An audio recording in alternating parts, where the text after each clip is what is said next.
안녕하세요. 쉽게 배우는 요한계시록 벌써 8번째 시간입니다. 우리가 지난 시간에는 좀 어려운 내용을 배웠죠. 계시록 12장부터 14장까지의 내용은 우리가 세 번째 삽입환상인데 하나님의 구속사를 보여주는 것이다. 그 중에 우리가 12장, 13장의 말씀을 우리가 함께 나누었습니다. 요거 한번 우리가 이렇게 좀 그려봤으면 좋겠어요. 해를 옷 입은 여자가 등장을 하죠. 그리고 그 여자가 아이를 배웠어요. 여자는 교회를 이야기하고 이 아이는 그리스도를 말씀한다고 했죠. 그리스도가 오는 길을 막는 사단의 그 수많은 방해, 이것을 우리는 여인의 산고로 표현한다 말씀을 드렸고요. 하지만 그 아이의 탄생을 막을 수가 없었어요. 아이가 태어나면 이 아이를 삼키려고 하지만 하나님은 단번에 이 아이를 하늘로 올리우시죠. 그렇게 단번에 이 아이가 올라가는 그 내용 속에 예수의 탄생, 십자가, 부활, 승천 이야기가 담겨 있다고 그랬어요. 자, 이렇게 이 아이의 승리가 뱀의 머리를 깨뜨리는 예수 그리스도의 십자가의 승리인데, 이것을 하늘의 관점으로 기록을 한 게 용과 미가엘의 전쟁 이야기라고 말씀을 드렸습니다. 미가엘의 군대에 의하여 이제 패배하게 된 이 용과 용의 하수인들이 땅으로 내쫓기게 되는 것이죠. 이제 이 용은 본질적으로는 무적행에게 갇히게 되는데, 그 무적행에게 갇히는 그 과정 속에서 자기의 모든 권한을 이제 바다에서 올라온 짐승과 땅에서 올라온 짐승에게 위임하는 이야기를 보게 됩니다. 자, 이 과정 속에서 또 우리 교회는 어떻게 되는가? 교회는 이 용의 공격을 피하여 광야로 도망을 가게 되는데, 용은 끊임없이 우리를 공격해 오지만 하나님이 교회를 보호하시는 거죠. 그래서 이 용이 이제 자신의 때가 얼마 남지 않음을 깨닫고서 이제는 모든 그 권세를 바다에서 올라온 짐승과 땅에서 올라온 짐승에게 위임하는 것까지, 이 내용이 이제 13장으로 연결되어지는 내용입니다. 13장에 보면 두 짐승의 이야기가 나와요. 하나는 바다에서 올라온 짐승, 또 하나는 땅에서 올라온 짐승. 이 바다에서 올라온 짐승은 놀라운 능력을 소유한 것 같아요. 세상 세력을 얘기하는 거예요. 우리도 그 세상 풍요의 세력, 세상의 권력, 세상의 권세, 이 앞에 우리가 무릎 꿇고 살아갈 때가 얼마나 많이 있습니까? 그래서 이 짐승에게 예수를 믿지 않는 자들은 결국 경배하며 살아가는 모습으로 나타나게 되는 거예요. 특별히 땅에서 올라온 짐승은 거짓 선지자예요. 우리는 오직 하나님께만 경배해야 되는데, 우리를 이 짐승에게 경배하게 하는 이 존재가 바로 땅에서 올라온 짐승이 되는 것입니다. 그래서 이 땅에서 올라온 짐승은 거짓 선지자를 이야기하는데, 그 짐승의 표를 이마나 손에 받으면 안 된다고 그랬어요. 잘 봐라. 그 짐승의 표에 그 이름이 있고 그 이름의 수를 우리가 세어보니까 600과 60과 6이야. 그거 마귀야. 악한 영에게 속한 것이야. 자, 그러면서 이제 14장으로 넘어와. 이마와 오른손에 짐승의 표를 받은 자들이 아닌 그 이마에 어린 양의 이름과 아버지의 이름을 쓴 구원받은 성도들의 모습이 등장하는 거예요. 그래서 이 계시록 14장의 이야기, 여기에는 14만 4천의 노래가 등장하는데, 자, 1절 우리 한번 같이 볼까요? 또 내가 보니 보라, 어린 양이 시온산에 섰고 그와 함께 14만 4천이 서 있는데, 그들의 이마에는 어린 양의 이름과 그 아버지의 이름을 쓴 것이 있더라. 이렇게 말씀하고 있어요. 계시록 14장은 이미 승리한 하늘의 교회의 모습, 완성되어진 모습을 우리에게 보여주고 있는 것이지요. 보라, 고난과 핍박을 겪는 성도들을 향한 하나님과 어린 양의 이 완성의 계획을 주목하라는 거예요.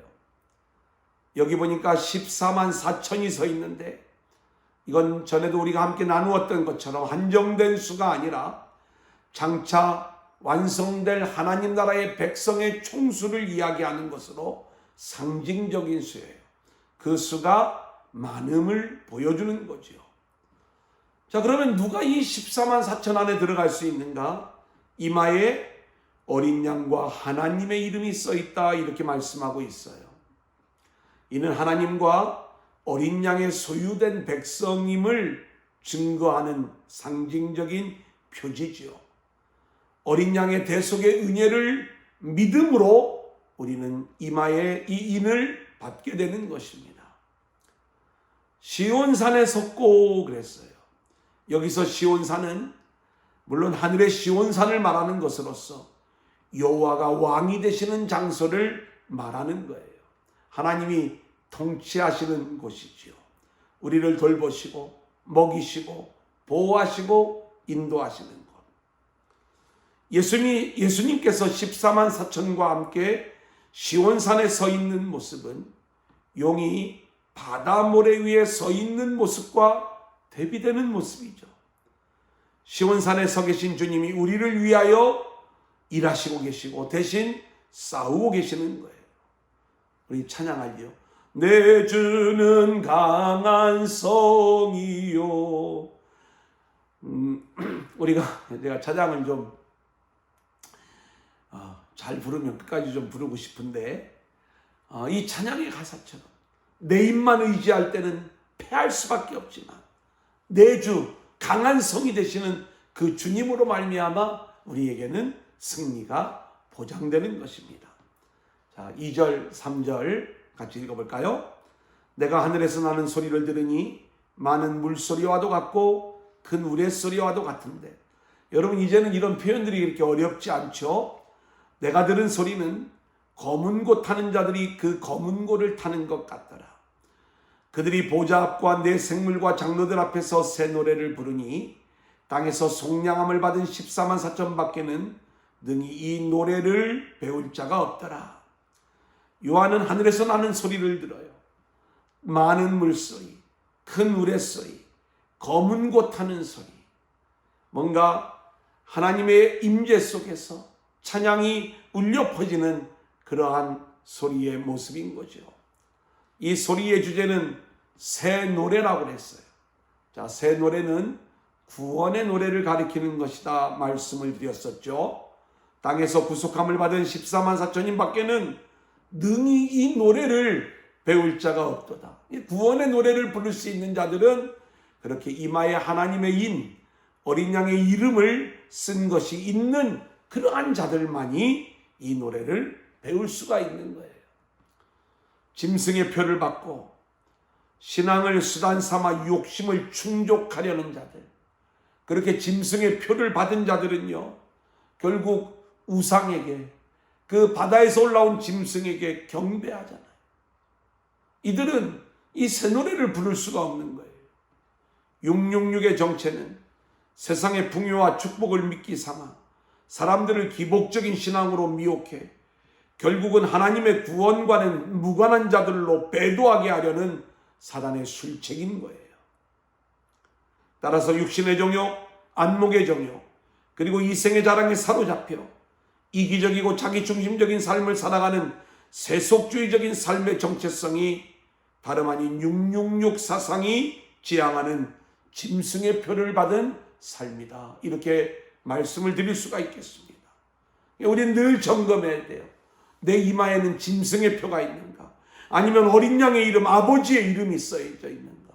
나는 어린 양 예수에게 속한 자인가? 아니면 짐승에게 속한 자인가? 우리 자신을 늘 살펴보아야 되는 것이죠.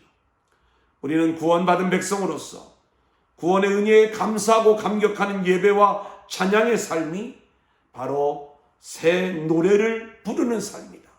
그렇게 하나님을 경배하는 삶이다 말씀드릴 수가 있는 것입니다. 4절 5절을 보면은요, 이 사람들은 여자와 더불어 더럽히지 아니하고, 여기서의 여자는 음녀를 말합니다. 순결한 자가 어린 양이 어디로 인도하든지 따라가는 자며 사람 가운데서 속량함을 받아 처음 익은 열매로 하나님과 어린 양에게 속한 자들이니 그 입에 거짓말이 없고 흠이 없는 자들이더라, 이렇게 말씀하고 있어요. 하나님의 표를 받은 자들의 삶의 특징은 무엇보다 이 음녀, 여자로 더불어 더럽혀지지 않았음을 강조하는 거예요. 여기 여자는 음녀, 세속주의, 인본주의를 가리키는 것입니다. 어린 양이 어디로 인도하든지 따라가는 삶이에요. 여러분, 참된 복음의 사람은요, 내가 높은 곳에 있든지 낮은 곳에 있든지, 내가 사는 길이든지 죽는 길이든지, 설사 그 자리가 죽음의 자리라 할지라도 어린 양이 인도하는 길이라면 기꺼이 순종하며 따라가는, 그렇게 주님과 연합된 삶을 살아가는 모습을 이야기하는 거예요. 이게 복음의 삶인 것입니다.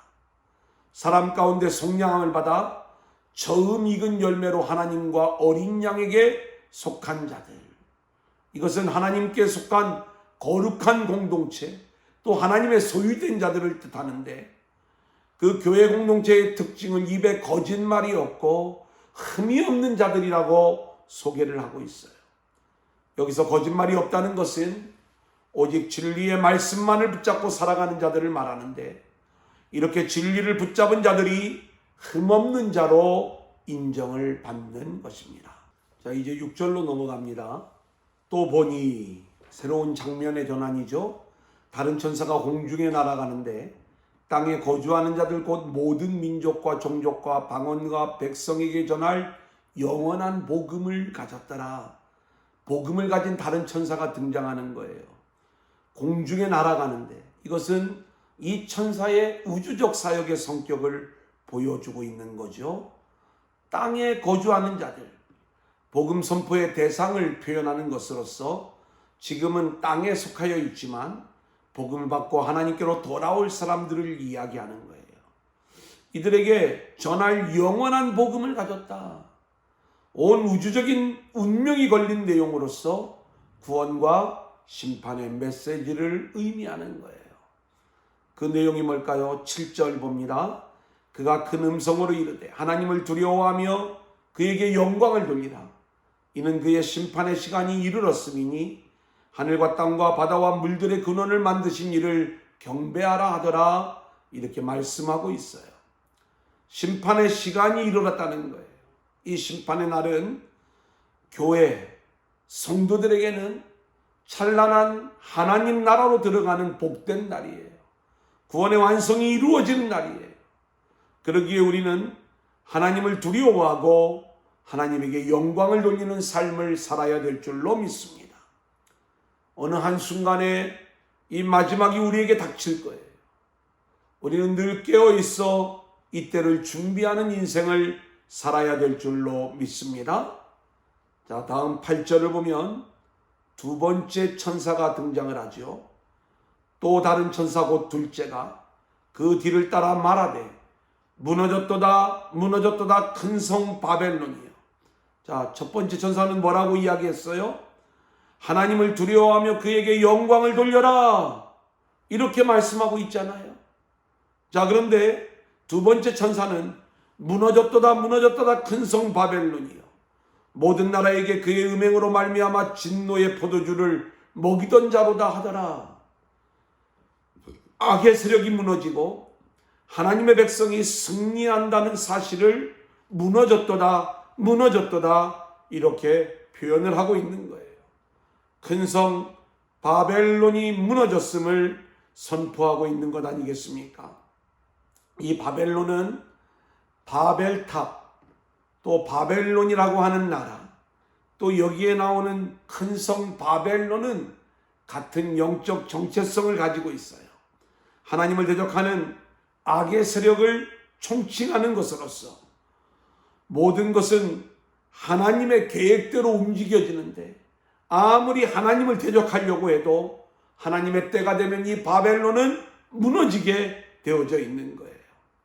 바벨론의 죄가 뭘까요? 하나님을 대적하는 교만이죠. 특별히 음행의 진노의 포도주를 마시는 거예요. 바벨론의 음행은 하나님의 진노를 가져오는 것이죠. 따라서 진노의 포도주라는 것은 하나님의 진노의 포도주로서 본질적으로 하나님께로부터 나오는 것이다. 이렇게 말씀을 드릴 수가 있겠습니다. 바벨론의 본질, 하나님을 대적하는 인간의 교만이요, 하나님을 떠나서 세상의 풍요와 힘을 추구하는 음행이 바로 이 바벨탑, 바벨론, 큰성 바벨론으로 이어지는 영적 전체성이다. 이렇게 말씀을 드릴 수가 있겠습니다. 이 바벨론에서 빠져나올 수 있는 저와 여러분들이 될 수 있기를 소망합니다. 하나님이 하시는 일이 이 바벨론에 있던 아브라함을 끄집어내어 가나안으로 이끄시는 거예요.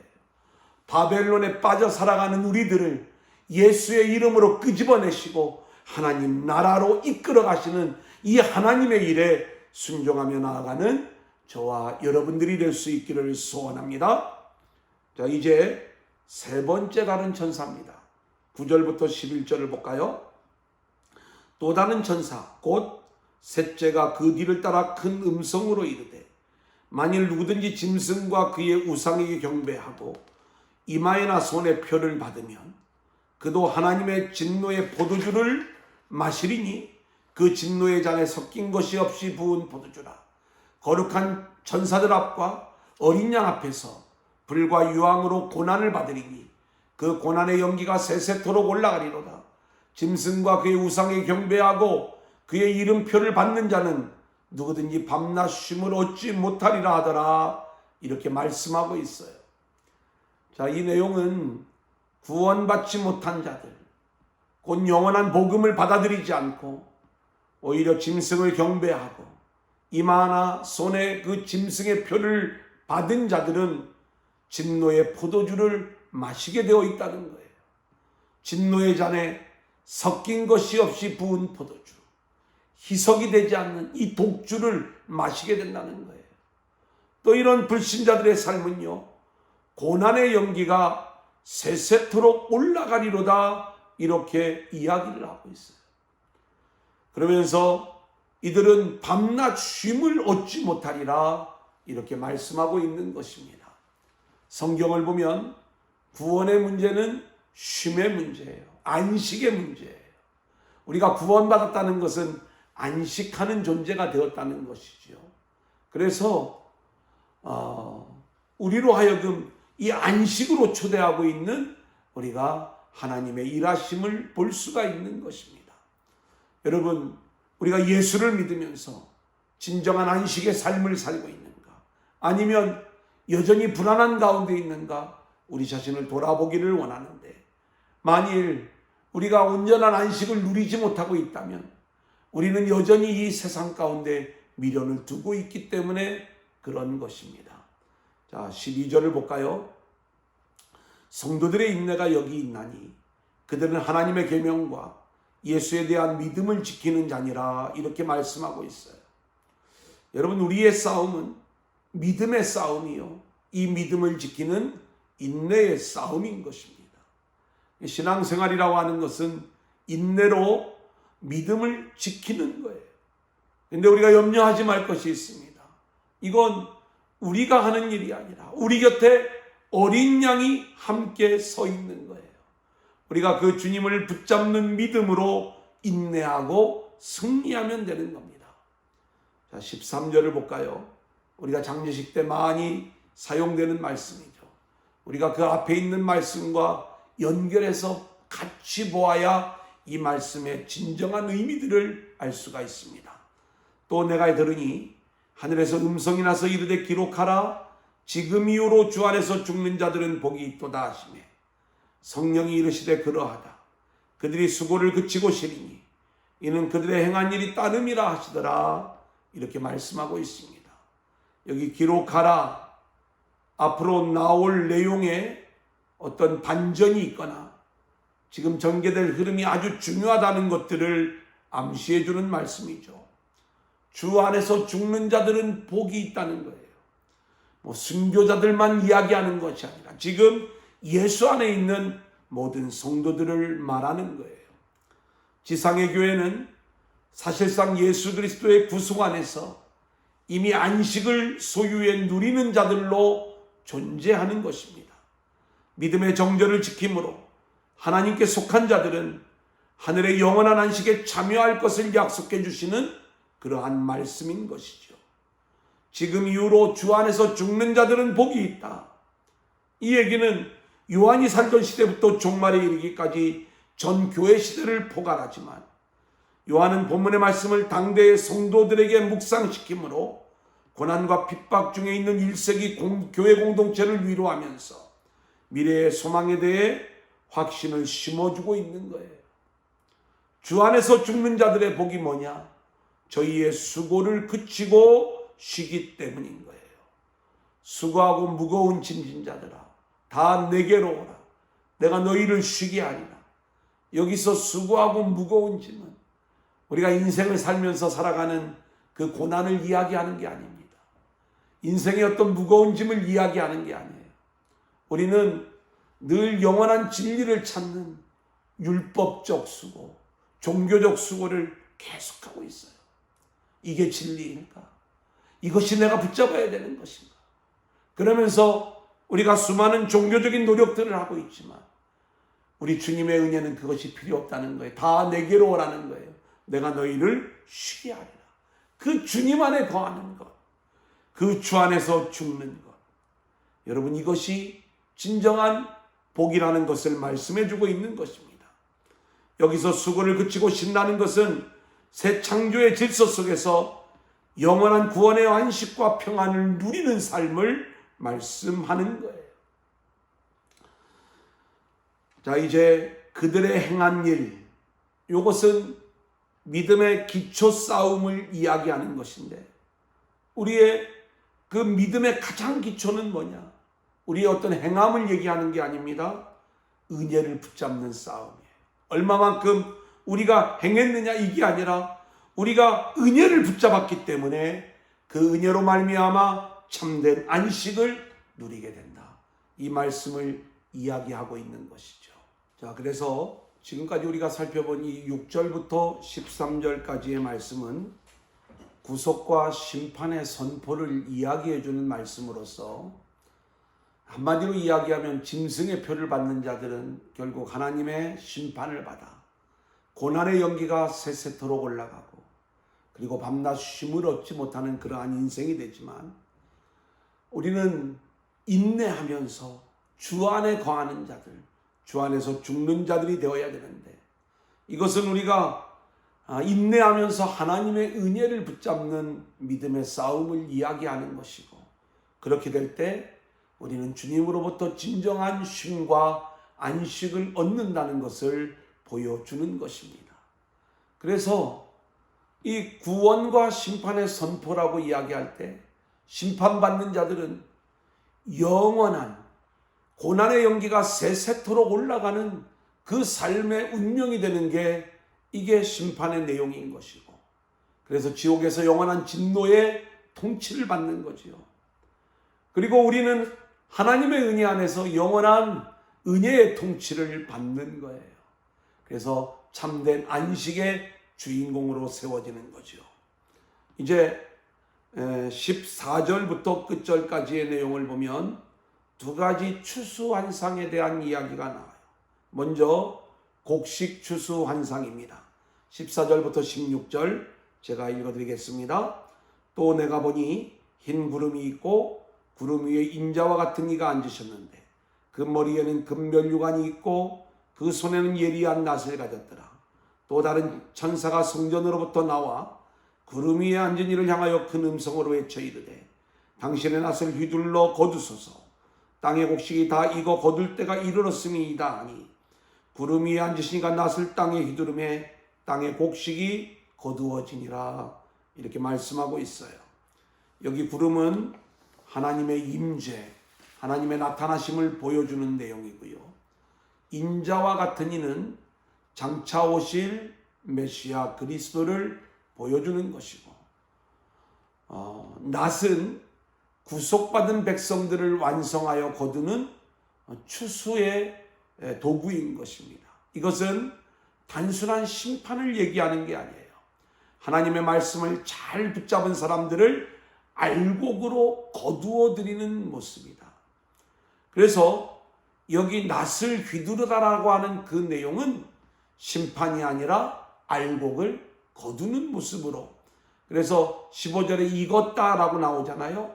추수해도 될 만큼 충분히 잘 익은 알곡들을 거두어 드리는 모습인 것이죠.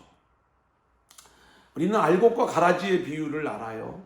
하나님 나라의 현재의 모습은 알곡과 가라지가 함께 있어요.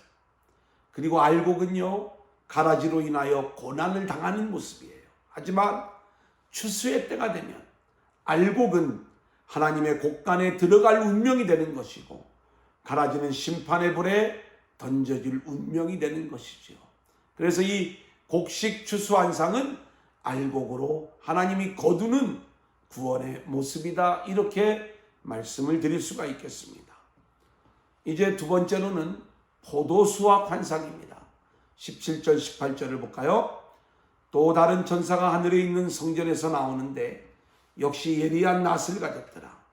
또 불을 다스리는 다른 천사가 제단으로부터 나와 예리한 낫 가진 자를 향하여 큰 음성으로 불러 이르되 내 예리한 낫을 휘둘러 땅에 포도송이를 거두라. 그 포도가 익었느니라 하더라. 여기 익었다라고 하는 표현은 추수를 이미 끝내고 황폐한 상태, 심판의 때가 절정에 이른 상태를 보여주는 단어예요. 불을 다스리는 제단으로부터 나온 천사, 순교자들의 기도와 이로 인한 심판과 연결이 되어지는 모습이죠. 이때 낫을 휘두르는 거예요. 여기서의 낫은 심판의 낫을 휘두르는 모습입니다. 자, 19절 20절을 볼까요? 천사가 낫을 땅에 휘둘러 땅에 포도를 거두어 하나님의 진노의 큰 포도주 틀에 던지매 성 밖에서 그 틀이 밟히니 틀에서 피가 나서 말 굴레까지 닿았고 1600 스타디온에 퍼졌더라. 자, 이 심판의 집행이 얼마나 맹렬하고 무자비하며 비극적인 참상인지를 상징을 통해 보여주는데 1600 스타디온, 약 320km까지 퍼지는 거예요. 심판의 강렬함을 보여주는 거죠. 자, 우리는 이 두 환상을 통해서 추수하는 낫과 심판하는 낫이 있음을 보게 되는 거예요. 동일한 수확의 모습인데 곡식 추수는 구원의 모습을, 포도 수확은 심판을 보여주고 있는 것이죠. 사랑하는 여러분, 우리는 알곡으로 이렇게 하나님의 곡간에 들어가는 구원의 추수가 되어지는 우리의 모습들이 되어져야 되는 것 아니겠습니까? 구원은요, 우리는 이미 구원을 받은 자들이지만 구원의 완성을 향하여 나아가는 자들이에요. 주님이 이 일들을 이루어 가셔요. 주님이 저와 여러분을 알곡으로 거두시는 그날까지 너희 구원을 온전히 이루라는 말씀을 붙잡고 믿음으로 인내하면서 승리하는 저와 여러분들이 될 수 있기를 소원합니다. 자, 이제 우리가 계시록 12장부터 14장까지의 내용을 우리가 정리를 할게요. 12장 용과 아이와 여자의 이야기예요. 용은 악한 영을 이야기하는 거고 아이는 예수님이고 여자는 교회 공동체를 이야기하죠. 해를 옷 입은 여자가 아이를 가졌어요. 그리고 그 아이가 이제 태어나요. 그리고 그 태어난 아이가 이제는 십자가 부활 승천의 과정으로 하늘에 올라가게 되는데 이 승천 이야기 속에 뱀의 머리를 깨뜨려 버리는 우리 주님의 놀라운 십자가의 승리 이야기가 함축되어져 있다, 이렇게 말씀을 드렸습니다. 이 전쟁으로 인해 용은 하늘에서 내쫓겨 무저갱에 갇히게 되는데 무저갱에 갇히기 전에 그 모든 통치권과 권한을 두 짐승에게 부여하는 그러한 장면을 우리가 볼 수가 있습니다. 그래서 지금도 이제는 우리가 두 짐승, 이 용의 하수인인 두 짐승으로 말미암아 이 공중 권세를 악한 영이 쥐고 있는 거예요. 그들이 하나님을 대적하고 교회를 핍박하는 모습으로 나타나고 있는 거죠. 13장의 말씀에 이 두 짐승은, 하나는 바다에서 올라온 짐승, 세상 풍요의 세력, 세상 권세를 가진 세력이라고 그랬어요. 또 하나는 땅에서 올라오는 짐승, 우리는 이것을 거짓 선지자라고 말씀을 드렸습니다. 그래서 이 거짓 선지자에 의하여 우리는 하나님을 배도하고 이 짐승, 세상 세력에게 무릎 꿇지 않도록 우리가 늘 경계해야 되는 것이죠. 그래서 14장의 말씀에 보면 하나님이 완성하시는 하나님 나라의 이야기가 나오는데 14만 4천의 이야기를, 찬양 이야기를 우리가 볼 수가 있습니다. 누가 새 노래를 부르며 하나님을 찬양하고 있는가? 그것은 이마에 하나님의 이름, 어린 양의 이름이 있는 일, 하나님의 인을 맞은 이들이다. 똑같은 얘기죠. 자, 우리가 이마에 짐승의 표를 가진 자들과 그리고 그 이마에 하나님의 인을 맞은 자들의 운명이 바뀌어지고 있음을 볼 수가 있어요. 하나는 구원으로, 하나는 심판으로. 그래서 14장에는 심판과 구원의 메시지를 우리 가운데 선포하는 내용이 나오는데, 특별히 이마에 짐승의 표를 받은 자들은 고난의 연기가 세세토록 올라간다. 그리고 밤낮 쉼을 얻지 못한다. 결국 지옥의 운명이 어떤 운명인가를 보여주고 있는 것이고, 그리고 그 이마에 하나님의 인을 맞은 자들은 주 안에서 죽는 자들의 모습처럼 하나님의 안식이 보장되어지는 모습이다. 이렇게 말씀을 드릴 수가 있겠습니다. 계속해서 이제 곡식 추수환상과 포도 수확환상 이야기가 나오는데, 하나는 알곡으로 구원받아지는 그러한 추수의 모습이고, 하나는 심판의 추수의 모습인데, 결국 은혜를 붙잡는 복음의 사람이냐, 아니면 예수를 수단 삼아 짐승에게 결국 경배하는 종교적인 사람이냐, 주여 주여 하는 그러한 믿음에 불과한 사람이냐, 여기에 따라서 우리의 운명이 바뀌어지고 있음을 볼 수가 있습니다. 우리는 철저히 하늘에 속한 자들로서 주님의 은혜만을 붙잡고 복음적 믿음의 사람이 되어 구원의 완성으로 나타나는 저와 여러분들이 될 수 있기를 소원합니다. 오늘은 좀 짧게 제가 이 내용들을 정리를 했는데 수고하셨습니다. 이제 우리가 다음 주에 15장의 말씀부터 함께 배우도록 하겠습니다. 감사합니다.